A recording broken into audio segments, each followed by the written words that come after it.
शावक म्हणजे छावा शिवाजी महाराजांचे सुपुत्र श्री संभाजीराजे भोसले यांचा कार्यकाळ आणि शौर्य जर आपण या ठिकाणी बघितलं तर निष्ठा, त्याग, अवज्ञा आणि लवचिकतेच्या जीवनासाठी उभे राहिलेले या महान योद्ध्याच्या नावावर हे शहर, ही अकादमी येत असल्याने मराठवाड्याच्या एनसीसी अकादमीचे नाव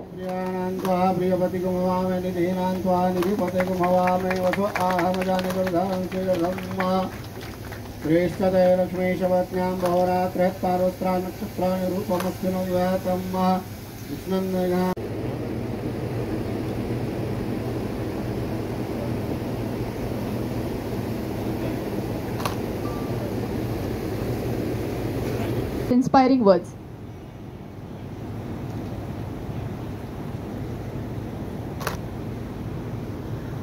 Relatives to kindly interact with our dignitaries.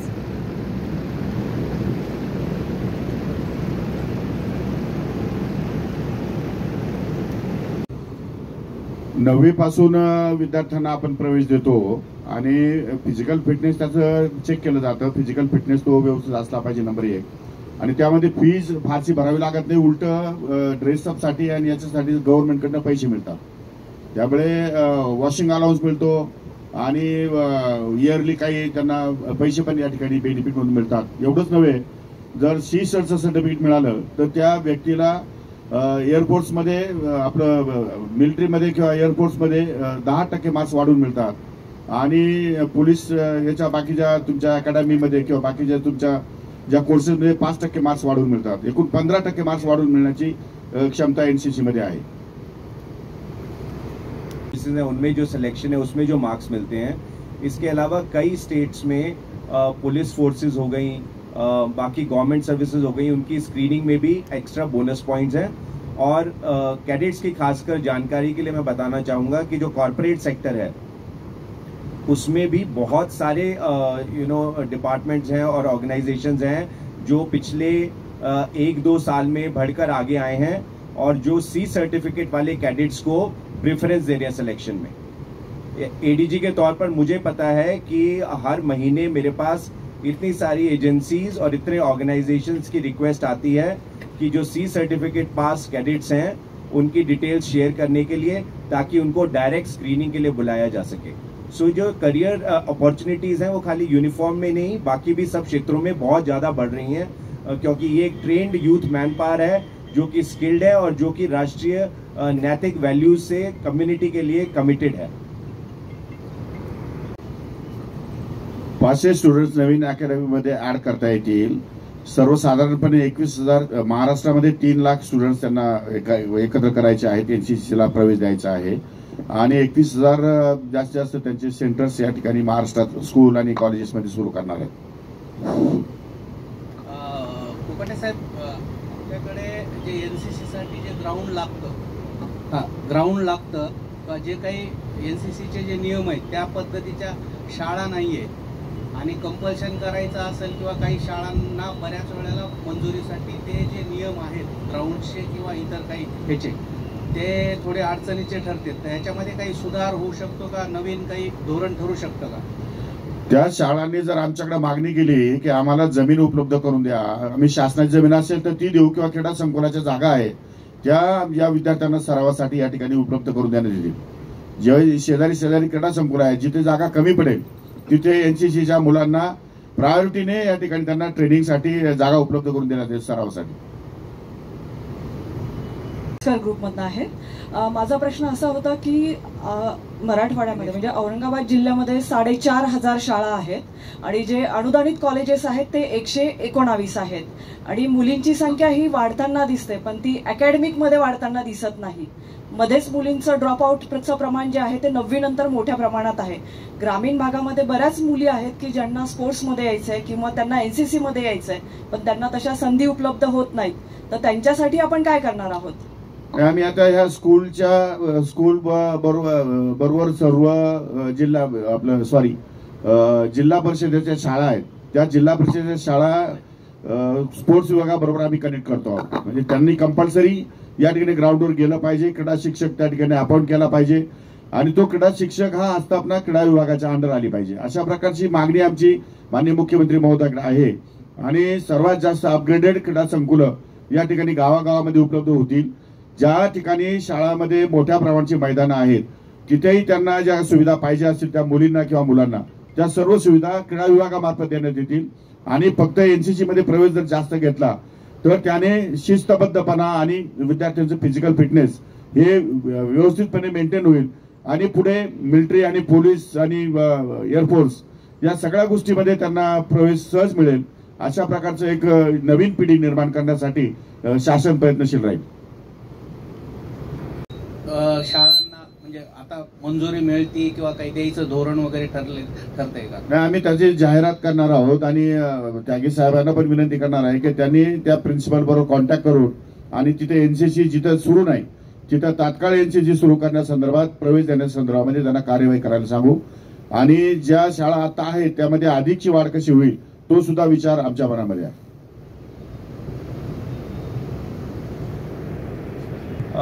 इसमें जो आपने ये सवाल किया था इसमें मैं कुछ और ऐड करना चाहूँगा. जैसा कि आपको पता है विकसित भारत 2047 का जो डॉक्यूमेंट है, जो नेशनल विजन डॉक्यूमेंट है, उसमें जो 2 मेन स्तंभ हैं जो राष्ट्र निर्माण के हैं वो है अपनी युवा शक्ति, जिसके अंदर शामिल है नारी शक्ति. तो अगर आप एनसीसी का एक्सपेंशन प्लान देखें और महाराष्ट्र में जैसे माननीय मंत्री जी ने बताया कि अभी 21,000 कैडेट्स बढ़ा रहे हैं हम, तो ऑब्वियसली 21,000 कैडेट्स बढ़ा रहे हैं ताकि जो जितने भी रिमोट एरियाज़ हैं, रूरल एरियाज़ हैं, उनमें हम ज़्यादा से ज़्यादा कॉलेजेस और स्कूल्स में पहुंच सकें. तो ये कार्यवाही ऑलरेडी जारी है. यहाँ पर भी शामिल जो ग्रुप यहाँ पर लोकेटेड है और जिसकी 9 यूनिट्स इस एरिया में डिप्लॉयड हैं, तो वो सब इंक्रीज़ कर रही हैं इन नंबर्स को. और धीरे धीरे जैसे हम आगे बढ़ेंगे, क्योंकि एनरोलमेंट के साथ साथ हमें प्रशिक्षण केंद्र उतने बनाने पड़ते हैं, उतना ही स्टाफ हायर करना पड़ता है, उतनी ही ट्रेनिंग के लिए इंस्ट्रक्टर्स चाहिए. सो वो सब चीज़ें ऐड करते करते हम हर साल का जो रोड मैप है वो इवॉल्व हो रहा है. और अभी आप देखेंगे जैसा मंत्री जी ने बताया कि 3 लाख की संख्या एनसीसी की वैसे बढ़ा रहे हैं और आगे चल करके विजन जो डॉक्यूमेंट है उसमें ये संख्या हम आगे चल करके ऑलमोस्ट 8-10 लाख और बढ़ानी है कि आज के अगर 20 लाख कैडेट हैं तो पूरे राष्ट्र में हम देख रहे हैं कि लगभग ये 30 लाख तक पहुंच जाए. तो ये पूरा प्लान है और इसीलिए ये बहुत ज़रूरी है जो ये आज नींव रखी गई है एकेडमी की, ये बहुत ज़रूरी है. क्योंकि एडीजी जब मैं देखता हूँ और ये नंबर्स बढ़ते हुए हम देखते हैं तो हमें उतने ही ट्रेनिंग के, प्रशिक्षण के उतने ही इलाके चाहिए, उतनी ही फैसिलिटीज़ चाहिए ताकि हम पूरा जस्टिस कर सकें और इन कैडेट्स को पूरी ट्रेनिंग एकदम अव्वल दर्जे की दे सकें. धन्यवाद. कार्यक्रमाप्रसंगी ज्यांच्या प्रेरणेने आणि ज्यांच्या नेतृत्वाखाली हे काम सुरू आहे ते सन्माननीय मेजर जनरल विवेक त्यागी साहेब, अतिरिक्त महासंचालक एनसीसी संचालनालय,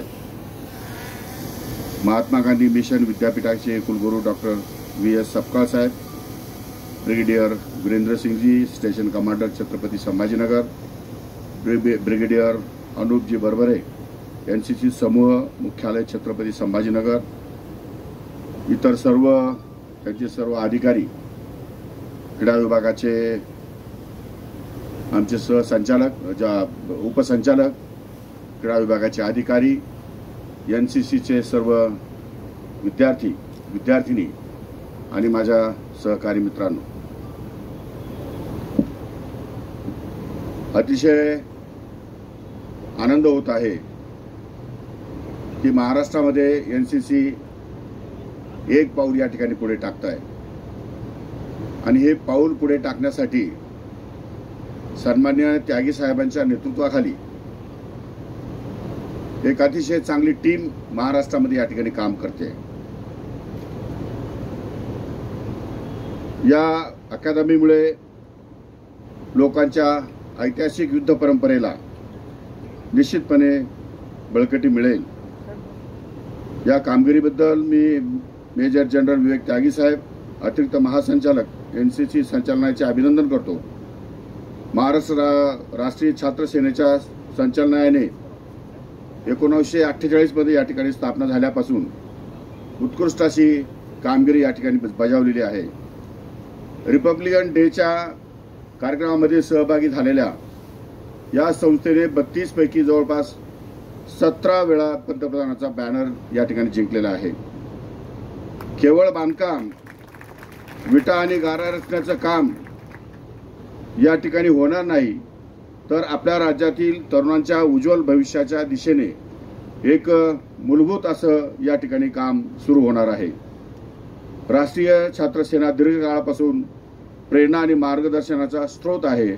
आपल्या तरुण नागरिकांमध्ये नियमांचे पालन, अनुशासन, नेतृत्व आणि देशभक्तीची मूल्ये या ठिकाणी रुजवत आहेत. या एनसीसी अकादमीचे नाव छावा ठेवले असल्यामुळे या ठिकाणी विशेष असं या ठिकाणी नामोल्लेख करणं मला आवश्यक वाटतं. सिंहाचे शावक म्हणजे छावा. शिवाजी महाराजांचे सुपुत्र श्री संभाजीराजे भोसले यांचा कार्यकाळ आणि शौर्य जर आपण या ठिकाणी बघितलं तर निष्ठा, त्याग, अवज्ञा आणि लवचिकतेच्या जीवनासाठी उभे राहिलेले या महान योद्ध्याच्या नावावर हे शहर, ही अकादमी येत असल्याने मराठवाड्याच्या एनसीसी अकादमीचे नाव या ठिकाणी आपण जे ठेवले ते अत्यंत अभिमानास्पद आहे. आणि संभाजी महाराज हे कोणत्याही व्यक्तीला न विसरता येणारं शौर्य असं ज्यांनी आपल्या आयुष्यामध्ये, जीवनामध्ये या ठिकाणी गाजवलेलं आहे. आजचा सोहळा हा एका बांधकामाची सुरुवात नाही, तर महाराष्ट्रातील हजारो तरुणांचे चारित्र्य, अनुशासन आणि नेतृत्व गुण घडवणाऱ्या एका शक्तिशाली संस्थेचा जन्म आहे. एनसीसी ही केवळ एक संघटना नाही, तर ती एक चळवळ आहे. हे आपल्या सर्वांना माहिती आहे. एक अशी चळवळ जी आपल्या तरुणांमध्ये एकता, देशभक्ती, निस्वार्थ सेवा आणि लवचिकतेची भावना जागृत करते. एनसीसीचे कॅडेट हे आपले भावी सैन्य नेतेही आहेतच, त्याचबरोबर आपल्यातील जबाबदार नागरिक, व्यावसायिक आणि जीवनाच्या प्रत्येक क्षेत्रामध्ये आदर्श निर्माण करतील अशा प्रकारची त्यांची ख्याती आहे. या उदात्त प्रयत्नात एनसीसीला पाठिंबा आणि भागीदार असल्याचा महाराष्ट्र सरकारला अभिमान आहे. आज या पायाभरणीसह आधुनिक पायाभूत सुविधा, विशेष प्रशिक्षण सुविधा, वर्गखोल्या, अडथळे, अभ्यासक्रम, वसतिगृह आणि मनोरंजनाच्या सुविधांनी सुसज्ज अशी अत्याधुनिक प्रशिक्षण अकादमी तयार करण्याच्या दिशेने एक पाऊल पुढे जात आहोत. ही अकादमी केवळ शारीरिक सहनशक्ती आणि लष्करी कौशल्याचेच नव्हे, तर नैतिक मूल्ये, नेतृत्व क्षमता आणि राष्ट्रीय जाणीव देखील या ठिकाणी वाढवते. एनसीसी संचालनाचे अतिरिक्त महासंचालक मेजर जनरल विवेक त्यागी, ब्रिगेडियर अनुप बरबरे आणि एनसीसी त्यांचे अधिकारी आणि कर्मचारी टीम, सार्वजनिक बांधकाम विभागाचे मुख्य अभियंता अतुल चव्हाण आणि त्यांचे सर्व अधिकारी, नागरी अधिकारी आणि दृष्टिकोन आणण्यासाठी योगदान देणाऱ्या सर्वांचे मी अतिशय मनापासून या ठिकाणी कौतुक करतो, अभिनंदन करतो. महाराष्ट्रातील छात्र सैनिकांनी शिबिरे, क्रीडा आणि राष्ट्रीय स्तरावरील स्पर्धांमध्ये सातत्याने उच्च कामगिरी आणि क्षमता या ठिकाणी आपली वचनबद्धता दर्शवलेली आहे. एनसीसीचे खरे ब्रीदवाक्य जे आहेत, एकता आणि अनुशासन, आजच्या जगामध्ये पूर्वीपेक्षा अधिक प्रासंगिक आहे. या ठिकाणी दिल्या जाणाऱ्या प्रशिक्षणामुळे केवळ सशस्त्र दल किंवा पोलिसांमध्ये संभाव्य करिअर करण्यासाठी कॅडेट्स तयार होत नाहीत, तर त्यांना कोणत्याही क्षेत्रामध्ये यशस्वी होण्यासाठी लवचिकता आणि चारित्र्य प्राप्त होईल. एनसीसीच्या आपल्या प्रिय कॅडेट्सना मी एवढं सांगेल की देशाचे भवितव्य हे सर्वस्वी आपल्या सर्वांच्या खांद्यावर आहे आणि आपण ते निश्चितपणे या ठिकाणी समर्थपणे पेलाल अशी माझी या ठिकाणी आपली अपेक्षा आहे. आपल्या कारकिर्दीमध्ये अंतःकरणपूर्वक शिस्तबद्ध या ठिकाणी रूपांतरित व्हाल आणि इथला प्रवास हे तुमचं भविष्य नव्हे, तर या महान महाराष्ट्राचे, राष्ट्राचे भवितव्य देखील या ठिकाणी घडवेल. चला मग आपण सर्वजण या शूर सैनिकांच्या बलिदानाचे स्मरण करूया आणि ज्या मूल्यासाठी ते उभे राहिले त्या मूल्यांचे या ठिकाणी पालन करूया. मी आपल्याला सांगू इच्छितो की मी स्वतः एनसीसीचा कॅडेट होतो. मी अनेक वर्ष महाविद्यालयामध्ये एनसीसी या ठिकाणी शिकत होतो.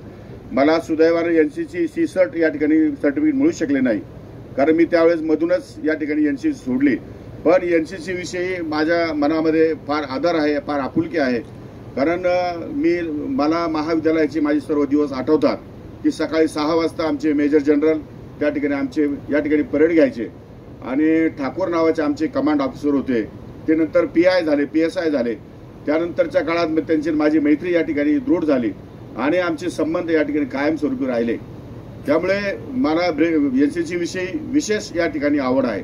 त्यागी साहेब भेटल्यानंतर मी त्यांना सांगितलं की एनसीसीच्या विद्यार्थ्यांसाठी ज्या ज्या सुविधा निर्माण करता येतील त्या सर्व सुविधा निर्माण करण्यासाठी महाराष्ट्र शासन हे अग्रेसिव्ह असेल, पुढे पुढे या ठिकाणी जाईल आणि कोणत्याही परिस्थितीमध्ये आपल्याला या ठिकाणी कमी पडू देणार नाही.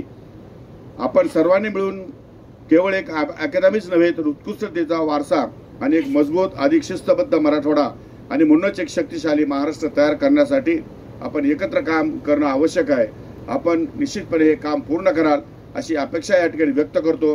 भविष्यासाठी आपल्या सर्व विद्यार्थी विद्यार्थिनींना मनापासून या ठिकाणी शुभेच्छा देतो आणि या ठिकाणी थांबतो. जय हिंद, जय महाराष्ट्र. आदरणीय मुख्य अतिथि माननीय एडवोकेट श्री माणिकराव कोकाटे, खेल एवं युवा कल्याण मंत्री, अल्पसंख्यक विकास और औकाफ मंत्री, उपस्थित अन्य गणमान्य अतिथि, मैं स्पीच बना के लाया था लेकिन अब मैं इसके आगे उस स्पीच को यूज़ नहीं करूँगा.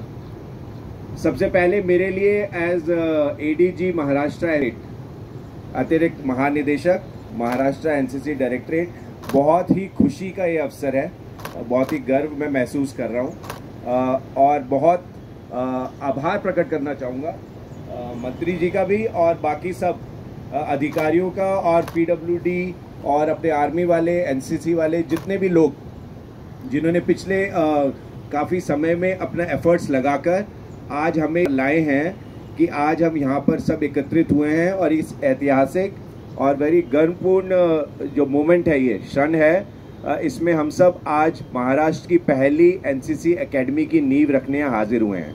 तो मैं बहुत अपना आभार प्रकट करना चाहूँगा माननीय मंत्री जी को कि उन्होंने समय निकाला और वो यहाँ पर आए, क्योंकि ये समय निकालकर यहाँ आने के साथ साथ जो माननीय मंत्री जी ने अभी शब्द कहे हैं जिनमें से मेरे को जितने समझ आए, उसके अलावा मैं मंत्री जी के साथ पहले भी इंटरेक्शन कर चुका हूँ और मुझे बिल्कुल एकदम क्लियर है कि उनके नेतृत्व में जो मंत्रालय में जो भी टीम बैठी है, जितने भी अधिकारीगण हैं, वो एनसीसी को हर सपोर्ट प्रदान करेंगे. और आज हम जहाँ पर हैं, जैसा कि मंत्री जी ने आपको वर्णित किया कि महाराष्ट्र डायरेक्टरेट एक चैंपियन डायरेक्टरेट है और आप सब कैडेट जो है बैठे हैं, आपको अच्छे से पता है कि पूरे देश में, राष्ट्र में हमारा जो निदेशालय है उसके जो कैडेट्स जाते हैं वो हर जगह अपना परचम फहराते हैं. ठीक है, तो मुझे पूरी उम्मीद है कि माननीय मंत्री जी के इस सपोर्ट से और ये जो पॉजिटिविटी उन्होंने अपने शब्दों में यहाँ पे अंकित की है और आप सबको पूरा सहयोग देने की जो बात की है, उससे हमारे एनसीसी के निदेशालय को युवा सशक्तिकरण और आगे राष्ट्र निर्माण में बहुत मदद मिलेगी. सर, हमारी डायरेक्टरेट में जैसा आपको पता है 63 यूनिट्स हैं, एयर, नेवी और आर्मी की, और अभी आप सबकी नॉलेज के लिए हमारा विस्तार जारी है. हमारा प्रयास है कि हम और 1800 से ज़्यादा कॉलेजेस और स्कूल्स में पहुँचें और ज़्यादा से ज़्यादा कैडेट्स को एनरोल करें, जो कि हमारा अभी का टारगेट है 1,21,000 का. और ये एक एकेडमी है जो कि इस पूरे क्षेत्र को के जो 24,000 कैडेट्स हैं उनको प्रशिक्षण प्रदान करेगी. इसके अलावा माननीय मंत्री जी ने मुझे आश्वासन दिया है और निर्देश भी जारी किए हैं कि हमें और ट्रेनिंग एरियाज मिलें और हमारे ग्रुप्स के पास एकेडमियां हों, ताकि प्रशिक्षण उस स्तर पर हो सके जिस स्तर पर होना चाहिए. मैं उनको ये एश्योरेंस देता हूं कि इस सारे सपोर्ट के साथ हमारा जो भी मैंडेट है उसमें हम बहुत सफल होंगे और महाराष्ट्र के कैडेट्स को अगले लेवल पर ले जाएंगे. आप सब जो यहाँ बैठे हैं, मैं आपको याद दिलाना चाहूँगा, जैसा मंत्री जी ने बोला, आपके लिए सी सर्टिफिकेट लेना बहुत ज़रूरी है. आज आगे करियर में न केवल आर्म्ड फोर्सेस में बल्कि बाकी भी जितने डोमेन हैं उनमें सक्सेसफुल होने के लिए, अपॉर्चुनिटी के लिए ये सर्टिफिकेट आपको काफ़ी एडवांटेज प्रदान करता है. तो अपनी ट्रेनिंग में जो आपकी सिखलाई है वो तो आपको लेनी ही है, एज इंडिविजुअल, एज कलेक्टिव, लेकिन इसके आगे आपको अपने सी सर्टिफिकेट पर भी ध्यान देना है, जिससे आपको क्वालिफिकेशन में बोनस मिले. मुझे आप सब पर बहुत गर्व है और हर बार जब भी मैं कैडेट्स के साथ कोई भी सेरेमनी अटेंड करता हूं तो आपकी ऊर्जा और आपकी पॉजिटिविटी देखकर मुझे बड़ी प्रेरणा मिलती है. और मुझे उम्मीद है कि जिन वैल्यूज़ के साथ हम एनसीसी कैडेट्स को यहाँ ट्रेन कर रहे हैं, आप आगे चलकर एक बहुत अच्छे सिटीजन के तौर पर उभरेंगे. अंत में मैं फिर से एक बार सब जो गणमान्य अतिथि आए हैं, जिन्होंने समय निकाला है, उनको धन्यवाद देता हूं और उम्मीद रखता हूँ कि आने वाले समय में एनसीसी अपना परचम इसी तरह फहराती रहेगी। Thank you.